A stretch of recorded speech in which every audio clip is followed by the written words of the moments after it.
Hello, everyone. Welcome to the Dream Design Podcast. I'm your host, Amy Lee Westervelt, and today I have a super exciting guest. I am so tickled that she's here. She's an organizational strategist and even a recruiter too.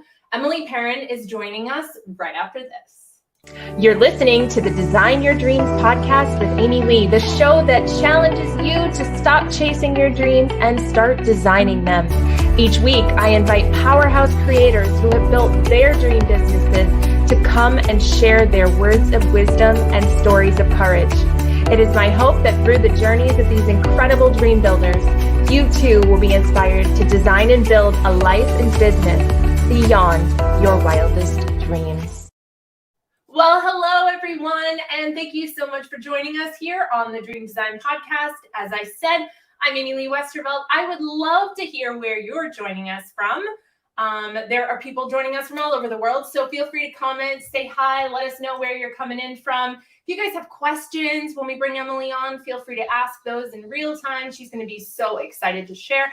But as you guys know, we bring folks, let me put my microphone where I could actually hear, where you guys could hear me, but we bring folks who designed and built their dream businesses, and Emily is no exception. So ladies and gentlemen, welcome with me, Miss Emily Perron. Welcome, Emily. Hello. Hi. I'm so excited to be with you today. Thanks for having me. Absolutely, and I'm so excited to have you with me today. So we have that in common already. So Emily, you are a perfect example of someone who has built their dream business, right? Like you literally are living the dream. So tell us a little bit kind of about where you started, where you came from, and how that evolved into your dream business. So I spent almost 10 years in the corporate world, and I worked first in event planning and then in marketing, but I had this educational background in psychology. So I did like a psych and English undergrad. And then while I was in the corporate world, I got a master's degree in industrial and organizational psychology. And in the corporate world, I was a hiring manager, and I was also just that person that got tapped in to go to to help with the hiring process. So I was like that go-to person that would sit in on interviews. I would review resumes, help pick candidates, all of that. And then I'd help too with onboarding too, like with the whole process. And so I was really into it and loved it. And then I left my job for career coaching. That's how my original business started, in career coaching around 2015, 2016. And I loved that because I wanted to help people more with like meaningful work and purpose and all of that. And then I hired early, right? Like I hired my first virtual assistant pretty early in my business because I had all this education and experience and hiring. And I was like, I know how to do this. Like I know when I've got this. And then it was like, oh, freelancers are totally different. And what I was doing wasn't working. Like the traditional ways that we learned about hiring don't work as well with freelancers. And so And there was no one teaching on it. And so I first just set out to understand it for myself. And then after a couple years, I'd really gotten it down. My business friends started asking me for help. And that's how I got into recruiting and doing more organizational strategy work. And now that's what I do. So no more career coaching phase is over. And now I'm fully into more of supporting entrepreneurs and business leaders in small, especially digital businesses. So I do a lot of like creative business owners, food bloggers is where I've done most of my private work. So they're all very, very creative group of people. So. And I love that you brought that up, because as a creative myself, as a high achieving creative, right? Because that's really what I am. I think a lot of times our message gets almost like muted by the fact that our inner imposter syndrome and our inner, like, I'm not doing this right. Like I have my, for lack of a better word, head up my butt. I can't really figure all this out. And so what we end up doing, and I don't even know if you realize this, but what we end up doing, so here's some insight for you. We end up, diminishing our message of what it is we're trying to convey, because we're so down on ourselves for not having skills that don't come naturally to us, right? Like I am a really powerful activator. I'm not that organized.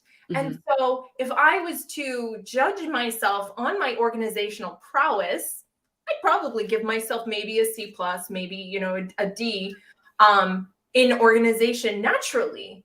But again, that's where we go and we find those people that help us build those strategies, really kind of strengthen those organizational muscles. And so someone like you comes along and is like, hey, I see this, from the integrator perspective, as opposed to me from the visionary perspective. And here's how we take your idea and implement it, right? And I think that's another thing too, is that when it comes to strategy, that's such a 4-letter word, right? Strategy is just so like, like I have to, like, there's a process. And we even sometimes get in our heads about, well, let me ask you this. Do you find that a lot of your clients, especially the creatives, do you find that they get in their heads a lot about integrity versus strategy? Like this idea that if I have it all planned out, then it isn't organic, right? Or like I can't have my content ahead of time because then it means that I wasn't thinking of it in the moment. Like, can you talk a little bit to kind of how you authentically strategize? Yeah, I think part of that is, so I think partly why I don't see a lot of that is I think my people, my clients are already through that phase, right? So by the time they're bringing someone in like me, they've worked through that process. But I definitely see that that is something I'd say. And while I agree with what you were saying, what I would add to that is where I see these like really creative entrepreneurs struggling is more in like the permission to outsource. Like if I don't like it and I don't want to do it, they feel bad asking someone else to do it, but they're not realizing like someone else has that skill set. Like that work makes them like scheduling email newsletters makes them come alive. Like this is real. I have seen it in my business. Like this is what I do, right? Like matchmaking business owners and freelancers, like that is like the greater challenge that I see is it's more of that permission piece. It's they want to be organized, they want to like batch, they want to, have things planned out and be more organized, but they're blocking themselves by not giving themselves permission to get that support. I love that. So for, the sake of being the example martyr here, let's take my business, for example. So you said you've been in my group for a while, right? You see kind of what I do. Walk me through, as an organizational strategist, what, if anything, just because I know you know me and they know me, what would be some like suggestions that someone like you would have for a business like mine? Well, I would first want to see your organizational strategy. So, what does your team look like right now? And then, who do you want to add in the next 1 to 2 years? And I think this is a continual process. I think this is something we're always doing as business owners. Because even if it were just you, like if you were the only person in your business, you're still wearing all the hats, you're doing all the jobs still exist. I think sometimes we think like, oh, we don't like we don't think that way, right? So that would be what I would be looking for is like who's on your team right now? What are they doing? How satisfied are you with them? Like, do you like their performance? Is it working? Is it not? Like, what needs to adjust? Sometimes, we'll bring in a contractor, maybe a social media manager, and over time they end up taking on other things because they can do them, but they're not that great because they're kind of outside of their zone of genius. If their zone of genius is social media management, social media marketing, and they're like scheduling your email newsletter, like, yeah, they might not be awesome at that. And it's because you need like different specialists covering different areas to really be successful. Yeah, no, that makes so much sense. And definitely. And I think sometimes when it comes to hiring people, especially again, I'm going back to those creatives, right? We make it so emotional because we're the ones doing the hiring. We're the ones, like, oh, but she has babies to feed. And it's like, that's not always the best business decision. So again, bringing in someone like you who's like, okay, we saw these 3 candidates. This one has this one has that. It just kind of takes the emotion out of it a little bit too, which I think is really necessary in business. Because if not, then, I can't tell you how many times I've gotten burned in business because I took a chance on someone because they had a need and they didn't necessarily fill my need, right? So I definitely think that that's something really amazing. So going back over to you a little bit, you were talking about kind of where you came from and building your dream business. And so what I want to know is, when you were building this business, when you were deciding that you were the CEO, you were the owner, you were, the one in charge, what were some of the deal breakers, things that you were like, this will not happen in this business? And what are some of the things that you felt like really needed to be present? Yeah. I think one of the big ones was I had an mantra, I guess, or a kind of a motto, I guess would be a better word, of burnout is not an option. So like the corporate world was very burnout heavy for me. And I knew that when I switched to like in a more entrepreneurial path, that I was like, that's not happening again. Like that is not an option. Like we have to figure out how to do this and like keep myself sustained.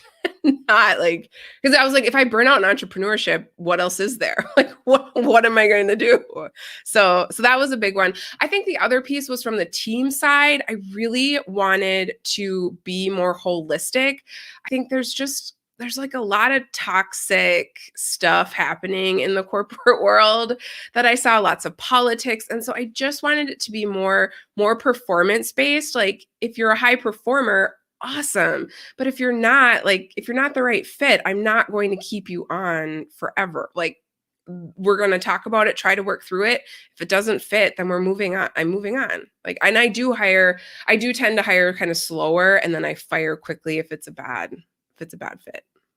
Not like I give people chances though. So it's not like, sometimes the fire fast thing gets like criticized, like, oh, you're not really giving people chances. But no, like give them a chance. Like I try to do like a trial of like 1 to 3 months in that early window to make sure it's a good fit and offer more support and training. But then no, and I think that's great. And again, going back to what I was saying before, people like us need people like you, right? Because it's not a pass the buck thing.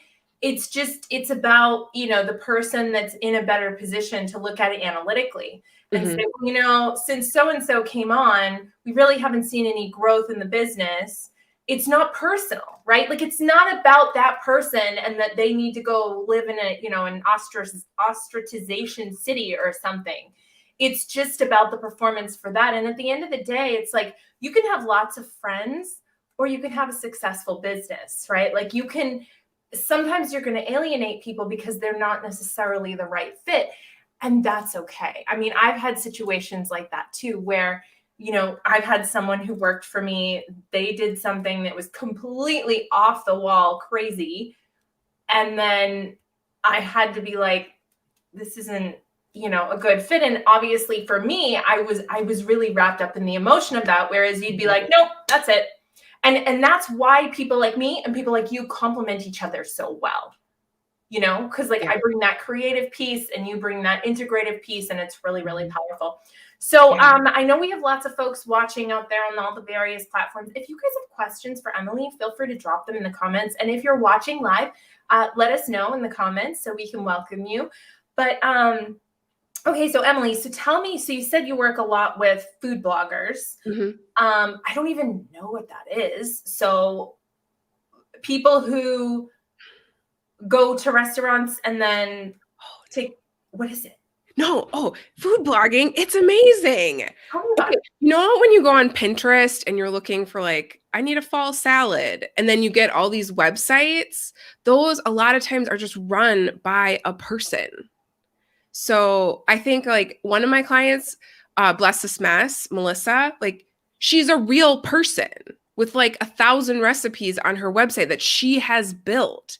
And then like those websites are then like supporting these families and their small teams. A lot of times they'll have like contractors but like think of it like any cookie recipe, salads, dinners, like anything you're searching on Google or Pinterest, any of those kind of search platforms, that's a food blogger.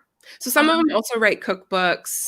They're so creative and they're so knowledgeable. Like their tech knowledge is amazing. It's really cool how they blend those two worlds of like hyper creativity and like the photography and the cooking and the recipe development. Like I think I like food, and then I hang out with a food blogger and I'm like, no, I have like no food knowledge compared to them. Like I can't even boil an egg properly. I hear you on that. I mean, I can, if my husband gets a cold or something, I can probably feed the kids for one night, but most of the time I'm ordering takeout because it's just, and it's funny you say that about Pinterest, because I have you're going to make fun of me. I have 900,000 views of Pinterest a month. and I have no earthly idea why or what to do with it. Like I put my posts up there, I repurpose my Instagram, and then I stick the things, and I'm like, I get these things all the time trying to get me to collaborate, and people asking, saying people tried my pin, and I'm like, I don't know what there was to try, but good for you. So it's just so interesting, like you said, the tech knowledge that people have that is so above and beyond anything that most of us could even fathom. So let's say we've got folks watching, they're kind of in the infant stages of their business. Maybe they're just looking to make their first hire. They're looking to kind of just start to branch out. Tell me, like, kind of what would be like some best practices or like first steps if you have a business that's successful enough to bring someone in, maybe not full-time, maybe part-time. What are some things that you would recommend that they look at and or kind of examine to kind of go in that direction? Yeah, I think it's important to really start with you. So especially if this is like you're more of a solopreneur right now, to really start with yourself and understand, what do you love to do in your business? What makes you come alive? Why are you doing this work? Like, why does this business exist? And then noticing those things, and then starting to notice how you're spending your time. So I highly recommend, like, before you're like putting a job posting together, you're actually tracking your time to see like what's not getting done, what do you love doing, what do you hate doing, and then you can then start outsourcing from a more informed perspective, because we do need that data to make the best decisions, because then you can build your organization around that. And I always recommend adding, like, having a vision of like 1 to 3 roles that you would add in the next 1 to 2 years. Like, and like, money's no limit, right? Like, money is not a barrier. Like, what kind of team would you put together? Because I think that helps us then step into like, who do I really need?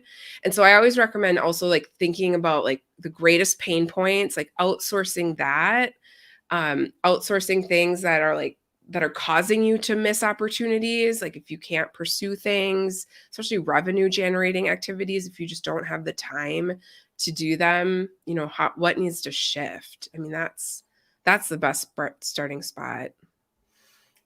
Yeah, absolutely. And, I think one of the biggest mistakes that I made, I actually wrote an article for Thrive Global about this, but one of the mistakes that I made in my business. So I used to, I was in network marketing and I was making stupid money. I mean, I'll let you use your imagination. It was just dumb. And what I would do is I would go find someone to do something for me, but I didn't necessarily know how I wanted it done because I'd never tried to do it. Right. So what ended up happening was, I'll tell you this funny story. There was this gentleman. So I worked in the clothing, MLM. Mhm. And so I knew this photographer, and I said, hey, can you do me a favor? Can you go take pictures of all the clothes upstairs? And I'll pay you whatever an hour. And so he came down in like an hour and a half, and I expected him to have like 300 done. And he's like, yeah, I got like 20 done, but I got to go home and color correct them. And I'm like, that's no, like, I needed you to just take snapshots of what they look like. But it's all about delegating versus abdicating, right? Like, it's not just, hey, go do this thing, I trust you, which is what I always messed up on, Emily. I would just assume that because that person claimed to be an expert in that Yeah. field, that they knew what they were doing and I could leave it up to them. But because I didn't know what I wanted and I hadn't taken the time to learn how I liked it done, I would end up with like a subpar product and be like, this isn't what I wanted. But I just assumed that person was the expert and knew. So how do you recommend that, business owners get themselves up to par on their own business, so when they bring someone in, like, because obviously you don't want to go learn all the skills, like, right? Yeah. Like, if you're going to find someone who's an Instagram person, you don't need to learn all the ins and outs. If you're going to hire someone for web design, you don't need to learn WordPress. But how do you kind of get to that, that sweet spot where you know enough about what you're doing, or sorry, what you want someone to do, that you're not just assuming they know what they're doing? Yeah, and I think it's actually really more, it's not about like, I don't think there's any point for that. I think it's more about a feedback loop once you have the person in. So in your example, like the tweak I would suggest in that scenario is to check in after 10 or 15 minutes and give feedback. And that's why the onboarding process can be kind of slow, but it's worth the time it takes to really bring people in right. So it's like checking their work, right? Giving an assignment, asking them to do something, checking in, giving feedback. This is how we build trust. And this is also how you get a chance to react, even if you're not an expert. So that means, I think the great news about this is it means you don't have to go learn all the things, because sometimes that advice is out there, right? Like you have to know what you're doing before you can outsource it, but that really holds people back. So instead, I think about it as like I think of it almost like stair steps. Like when I have a new contractor, I don't just turn everything over to them. I give them like one or two small projects so they get some wins, I get some wins, I get to see how they're working. I mean, this is also how I can decide, like, are you the right fit still? I mean, those first few months are still a trial, whether you call it that or not. Like it is, right? And not you, but like all of us, like everyone is that way. So talk to me about team synergy, right? You've got somebody that comes in and then you're hiring a new person. Like, do you find that is there a lot of personality balancing, or do you feel like because of the nature of it being online, does a lot of that get weeded out? Do you feel like you have to kind of deal with everybody's, moon cycles, if you know what I mean? Yeah, I do think the virtual nature of the teams that I work with does help with some of that. There's not as much interpersonal communication happening. So, and also like with freelancers particularly, which is what I've specialized in, they're also more siloed. Like they're in their own little worlds, right? Like social media isn't really talking to like the email marketing person necessarily. So there's not like you kind of lose out on some of those dynamics. Like they just kind of become irrelevant. Like there's a lot less drama, I would say, because which is always a good thing. There's not even a group. I mean, it's just like for me and my team, I have 3 contractors and they each just report to me individually. There's a little bit of cross communication occasionally, but they each have their parts in the process and they do it.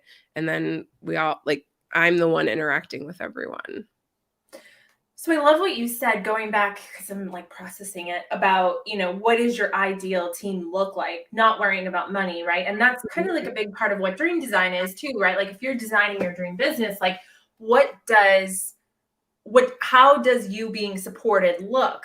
And I think that's a really crucial thing. And, I've spoken to lots of OBMs, I've spoken to lots of business managers. I've never actually heard somebody speak about it that way, to say like, what does the ideal look like? And then how do we almost like operate in that reality, right? So like if you had an email marketer, what would that look like? What would the emails you'd be getting from them be like? When would you have meetings? Like start to really flesh out that process. Would I be having weekly meetings with my whole team? Great. When would I do that? How long would it be? What would I be doing? What would be the products of those meetings? And really kind of hashing that out for yourself so that the universe, or its higher power, the reticular activating system, has the opportunity to go scan the field to find those things, to bring them back to you, to echo what you're creating. Yeah. And I love that you said that, because you know me and the law of attraction and the law of assumption and all those goodies. It's just so great to see that come from that organizational space, right? Because there is an aspirational aspect to organization. Yeah, exactly. Well, and I think so many people are skipping that visionary stage of it. Like they're not envisioning how they would feel. Like, how would you feel with this ideal team in place? How would you feel with each of these contractors? What would they be like? And then it also becomes, there's also practical sides to it. Like there are some signals we need to put out there so these people can find our jobs. Like I'm always advocating. Sometimes my clients will like question me with like, oh, do I really want to put like kind and optimistic in the job posting? And I'm like, yes, because then those people are going to like find you. They're going to know like you are for them. they're going to be like, oh, she gets me. Like I am, like everyone says I'm optimistic and energetic. And, so you have to like think about those words, like some of those core desired feelings, some of those like ideal characteristics that resonate with you. I feel All like while keeping in mind, like you don't want to hire someone too similar to you, like really getting compliments. Because otherwise you duplicate your weaknesses, you increase your strengths, but you already have those strengths. So just like that doesn't work. So that's kind of the line we're walking here. Hold on, I'm writing another pro tip. Keep talking. Hire people who compliment you. We've had 2 pro tips. We've had give feedback and hire people who compliment you. I love them both. Yeah, I definitely think you need to do a live or something for your people on aspirational organization. Like, I think that's an Emily thing. I think we just branded it. There you go. Okay. Perfect. That's super. Yeah. I'm writing it down. Thank you for that. Thank you. Yeah, and I think that's so crucial too. Like, I think just really getting a handle on what will that feel like? What will it look like? How will it change what you are doing? And really just expanding into that as your reality, right? Because you're like, oh my gosh, if I had that, then this would be happening. Like this would be how I'd be supported in that way. And I think that's so powerful. We have so many people watching. I'm so excited. What other questions do I have? Oh, right. So tell me, how can people get a hold of you? Yeah. So I have tons of resources and everything you can think of on my website, emilyperron.com. It's Perron. Oh, there we go. emilyperron.com. And then I'm also on Instagram at emily.perron. That I love that platform. It's my favorite. That's where I go live. That's where I respond to my DMs. So people send me questions and I can. So that's where I am. This is what I do. I just jam on this, right? I'd say also my big thing right now is I'm doing more and more around zone of genius, because that concept is like, it's what I've kind of built everything on. Like all of my hiring stuff is because of like zone of genius. And where was the big leap for 90% of our life, right?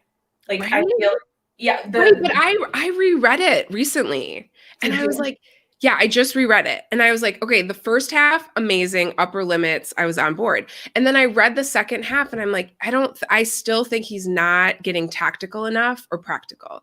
Like his examples are all based on executives, these like, they're making millions of dollars a year. They're in very traditional careers. And so that's where I'm like, that's where I'm excited next. Like, that's where I get to go next is like, okay, how can I bring this out and help more like heart-centered, creative, spiritual entrepreneurs figure this stuff out for themselves. Which is literally my audience. So you're doing that right now. Look at that. Aspirational organization done. Mic drop. You are amazing, Emily. Are there any last words or anything else that you want to leave our audience with before we let you go today? Yeah, I guess I just wish someone had told me that you can do it this way, that you don't have to start with a full-time employee. You don't have to grow a gigantic business before you can afford some help. I really wish someone would have told me like, you deserve support, because there were a lot of doubts in my early days. And there, like I said, there was no one teaching how to find freelancers. And so that's what I'm here to do now. Like I can't stop. And I'm so passionate about it. Powerful, powerful stuff. You deserve support. Absolutely. I love that. I love that. So you guys, if you are looking for help scaling your business, starting to scale your business, getting ideas for how you can scale your business and how you can really start to streamline your process, really kind of get out there and do all those things you want to be doing. No, you can't be doing email marketing while you're also doing social media, while you're also doing podcast appearances, while you're also doing all these things. You are one person. And you are not an octopus. So you need someone like Emily to help you kind of take apart what are all the things you want to do. Let's put them all on the table and let's strategize how we're going to get the most bang for our buck, monetarily as well as energy and time-wise. And that's what Emily is a genius at. That is her zone of genius. And we're so glad that she was here today. So thank you so much, Emily, for spending time with us. Guys, check her out. She's amazing. And I look forward to hearing more from you and feel free to engage in the group. If you guys aren't in the group and you want to ask Emily questions, maybe you want to cheat on your current organizational strategist and you don't want them to know, you can go in my group to Dream Building Entrepreneurs. That's facebook.com/groups/unstoppable dreaming. So if you have questions that you want to ask her, you can do that in there and not feel like, you're going to get caught. So that being said, thank you so much, Emily, for being here. Thank you again for having me. This was such a delight. Oh, I agree. I had a blast. And that's going to do it for us this week for the Dream Design Podcast. Until next week, may you be happy, may you be healthy, may you be safe, and may you be at peace. Namaste.